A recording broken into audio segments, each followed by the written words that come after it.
This week there are lots of things to be thankful for. If you're a fan of the Switch and indie games, there's just so many good things arriving on our Switches at the moment. Untitled Goose Game's also been a huge success, just showing what can be achieved by indie devs, which is just fantastic. Yooka-Laylee and the Impossible Lair is here, so Playtonic's Donkey Kong-like game from former Rare employees is here. I'm so excited to play it. It's arrived, but I've not had a chance to get into it yet. But also the eShop Highlight Sale has some of the biggest games available on the eShop, available at knockdown prices of 80% off or more. These are huge games, some of the best on Switch, so let's get into the games and let's get into the bargains you could take advantage of. First up, we have Stardew Valley, one of the really early gems of the Nintendo Switch eShop, and it's just catapulted so many games into the spotlight and brought so many probably more casual gamers onto the eShop and into the indie gaming scene. Stardew Valley sees you take up your grandfather's old farm plot in Stardew Valley, and not many of us actually want to be a farmer ourselves and take up all those early mornings and all the hard graft, but we do love farming sim games on the eShop. Stardew Valley is obviously the best in class in this area. It's got about an 87 on Metacritic. You get to experience all the joys and all the hardship of building up your farm through the different seasons from absolute scratch and embedding yourself in this town and almost going through this experience, this young person's experience. It's now got multiplayer content, so you can actually play with 1 to 3 players in the valleys. Chucklefish are involved in this as the publishers, but it's actually from Concerned Ape.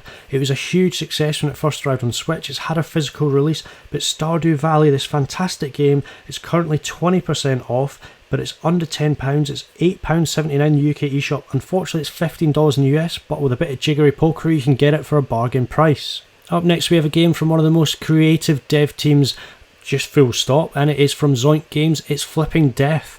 You play as Penny, you're an inhabitant of Flatwood Peaks, but unfortunately you've come to a mysterious end. You've ended up in the underworld and Death is on vacation. So while Death's on his holidays, you have to take over and basically solve puzzles and uncover the reasons why certain inhabitants of the underworld aren't happy, and also about your own death. So there's this wonderful mechanic where you can actually flip between the underworld and Flatwood Peaks. You can control inhabitants. It's got some interesting characters in there, some really quirky, animation style or quirky artwork, and obviously you've got to kind of go and complete puzzles, complete little, quests and missions, and unravel the story as it goes on. So it's an adventure game, but it's also got platforming elements. It's got a really interesting hook, and obviously Flippin Death, it's got a really funny story, really quirky sense of humour, but it's a massive 70% off right now, so it's less than £6 and less than $6 on the eShop. If you're a fan of Metroidvanias and you've not played Team Cherry's Hollow Knight yet, then you have to take advantage of this deal on the eShop right now. Hollow Knight, of course, is just a hugely acclaimed game. It's one of the best Metroidvanias around, just full stop, on any platform. It's a fantastic game from a very small team. I believe it's only a couple of people, but it's got this glorious, glorious artwork, really punchy, really wonderfully contrasting colour scheme, lots of unique backgrounds in these areas that you explore in Hollow Nest. You play as this small character who's exploring these depths of dungeons. It doesn't speak, you don't really know what the story is or what their background is or where this place is, but it will unravel gradually as you play. You've got to kind of surmise what the story is, but there's all these tremendous characters you're going to come across and battle with as you progress. There's wonderful boss battles, there's lots of variety to the gameplay, the platform and the combat, and as a Metroidvania, obviously you're going to pick up lots of unique abilities as you progress through the game. It has been compared to Dark Souls in some way, because you have a soul meter that you can recharge by engaging in combat and defeating enemies. You can also get loot, etc. as you progress and go and buy unique kind of charms that help you, with abilities and help you progress through the game as well. It's one of those games that you think will end soon. You keep getting to a point, you think you must be getting closer to the end, and it just keeps going and going and going, and all these unique abilities and unique areas, they're completely different. They're so creative. The game has had umpteen free DLC upgrades, expansions to the game. It's such great quality. But Hollow Knight, it's currently 40% off, which means it's under £7 on the UK eShop. It is $15 in the US, but obviously, like I said before, you can take advantage of that deal in the UK. A game showing off the variety and quality of games on the Switch, and it released early this year, is Wallgrove. So it is a turn-based tactics game, but it's got a very cool top-down pixelated art style. It is a spiritual successor to Advance Wars. It's from Chucklefish Games. It's been hotly anticipated for a number of years. It has been teased over a long period. They delayed it to some extent, but it finally came out. It really did get some fantastic reviews. And obviously people loved the kind of retro style, but also the kind of modern gameplay mechanics and the upgrades and the kind of progression that they'd added to the genre. So obviously you can play as 12 commanders or over 12 commanders. You've got these 4 different families or warring factions. It's set within the Cherrystone Kingdom. There is a doggo in it. Some great animations. We do love dogs in games. You can actually play this locally in multiplayer and actually online as well. You can create your own maps and your own kind of battles. So it's got lots of different gameplay mechanics, lots of replayability, lots of options. But there's some really interesting battle modes. There's obviously lots of different units you can take advantage of that have different strengths and weaknesses.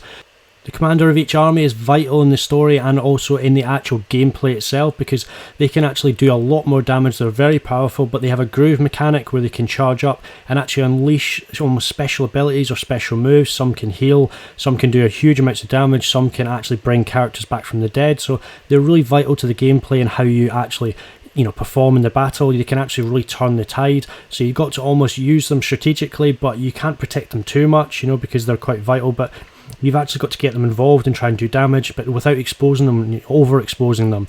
But also certain combinations of units will do no more damage when they're next to each other or they're kind of combined in certain ways. So it's really interesting. There is a big story about Cherrystone that you actually can go on. I started it, I got into it. I'm not great at tactics games, but Wallgrove, it's a really good value game. It's less than £10 in the UK eShop. Unfortunately, it's $20 in the US, but you can take advantage of that UK bargain. The last game on this list is an absolute gem of a game, regardless of it being indie or AAA or anything. It is Celeste. I told a tiny little lie. It is in fact just over £10 on the UK eShop at the moment, but it's only 79p over, and I think all those other deals you've got mean that they're well under budget. So Celeste is obviously about Madeline and her journey up a mountain. You actually have to face some of your own personal demons and go through some very tricky but very creative, very cool gameplay mechanics in platforming, almost old school 8-bit kind of 2D platforming. It's from Matt Makes Games, obviously Matt Thorson and Noel Berry, but also some other developers. It was a huge hit on Switch. It's a fantastic game when it released last year. It was nominated for Game of the Year at the Game Awards. Just shows you the quality in it. It was a game that has just had huge amounts of success, awards, critical acclaim. It's got a 92 on Metacritic. It combines unbelievably creative gameplay, fantastic coding, fantastic flowing gameplay, but with really deep and meaningful storytelling. So Celeste is a journey up the mountain. You will literally go on a personal, mental, physical journey with the game. It's just over £10 on the UK eShop. It is $20 in the US, but again, it's a great deal, it's a great game, and you have to jump in now if you haven't previously already played it. So those are 5 great games for under £10 or $10 on the eShop. I don't think I'll be able to put together a better list for those eShop bargains ever on the Switch. I think that's a huge, great sale at the moment, but great quality as well as some, great prices. So some huge discounts on genuine massive games on the Switch, regardless of them being indie or not. They are really well acclaimed, really well thought of games. There's some real, kind of games of the generation of the whole Switch library that would be very difficult to beat in general at all. They're often in this kind of top 10 lists, those top lists on the indie eShop that you hear of for the Switch. So anyone who's just got a Switch Lite or has only just got their Switch, those are games definitely to check out. There's some great variety there, so it's bound to be something for everyone. But I'd love to hear your experiences with some of those games, what you thought of Celeste or Stardew Valley, Flippin Death, etc. How you've gotten on with Hollow Knight. How do you think they compare?